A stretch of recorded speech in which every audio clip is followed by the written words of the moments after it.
know what Elijah Muhammad taught. He's my father. But let me help you to understand what he taught and why he taught it.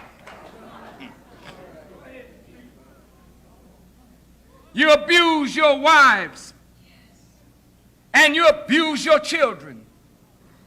We don't set up a just rule in the house. We don't do justice by our children in judging them with justice. We play favorites, while at the same time we condemn the white man for favoring his own white people and setting up a law that disfavors you and me. But in our homes we produce children, and some of us prefer the lighter over the darker, so we favor the lighter and suppress the darker. Some of us favor the girl over the boy or the boy over the girl, so we openly show favoritism to the girl to the detriment of the boy, or to the boy to the detriment of the girl. We all have our favorites. We all have our unjust dealings in the home, not realizing or thinking or even contemplating or taking second thought about what it is that we're setting up and what the consequences will be. You build your own world, the Honorable Elijah Muhammad taught. You can make it a heaven for yourself, or you can make it a hell. Heaven and hell, he said, are two conditions of life. You can make either one. So you have a responsibility in this. You can't duck out and say, the white man did it. And you don't have a hand in this. You are either a willing agent of his in your own destruction, or you're a willing agent of God in your reconstruction. Let's look now. I'm going to move on. I realize that the broadcast is almost just about 20 minutes from completion. And I have not even gotten into the core of the subject matter. But I want you to pay attention, and if you are driving nearby, just come on in. That's right. And if you can't come, then you call 994-5775 and you ask for the tape of today's lecture.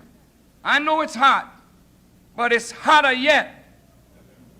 Yes. Now,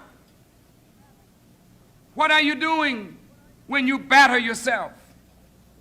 What are you doing when you abuse yourself? How can a woman bring you a good child and you beating her? How do you treat her when she's pregnant with your life? What do you think about her as she grows more full with your life? How do you handle her? Not her body, but her mind. Yes, sir. And mother, how do you handle yourself? You know, the time to prepare for motherhood and fatherhood is when you're a child. Therefore, a mother has a heavy responsibility. Fathers do too, but I'm going to get to you, father, in a minute. Because I don't care how heavy your responsibility is, father. It don't equal in no way the responsibility of a mother and a woman. I'll explain to you in a minute. All right. I'm not putting you down. I'm picking you up, if you understand. The Honorable Elijah Muhammad said 75% of his work was with the woman, and 25% of his work was with the man. What does that mean to you? If 75% of his work is with the woman, how important are you? What was his work anyway? Elijah Muhammad was no organizational leader.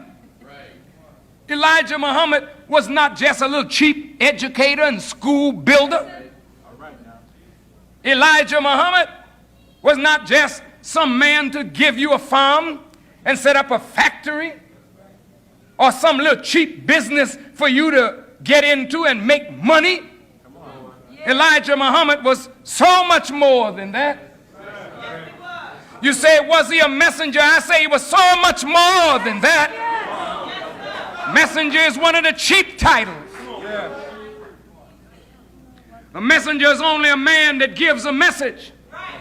But he is a man who is the architect and the father of a whole new civilization. That ain't no messenger.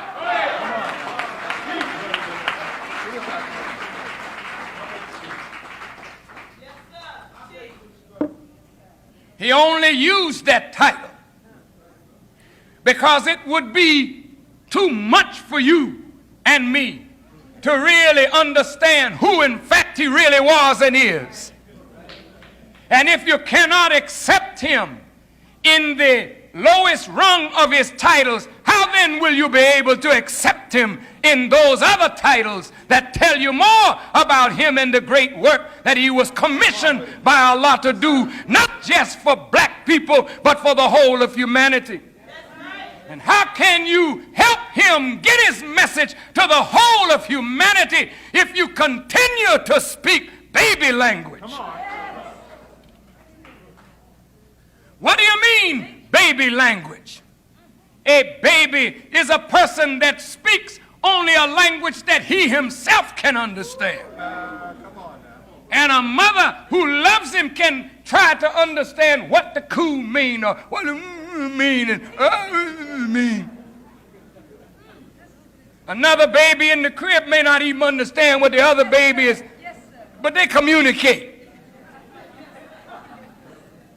In the lessons given to us by Master Farad Muhammad, to whom praise is due forever, he said, don't continue to use baby language. And some of us thought he meant swearing or profanity, and profanity is the misuse of language. We don't have to curse to make our points. Yes, sir. That is baby language, but that is baby language on the surface. What is real baby language? Baby language is that which only allows you to communicate with others in the crib with you. But when you grow up out of baby expression, then you can communicate to the intelligent scholars and scientists of the world, and they will not be able to ostracize you or isolate you and put you in a crib because of your cheap language and mentality, but you will be able to talk to the world.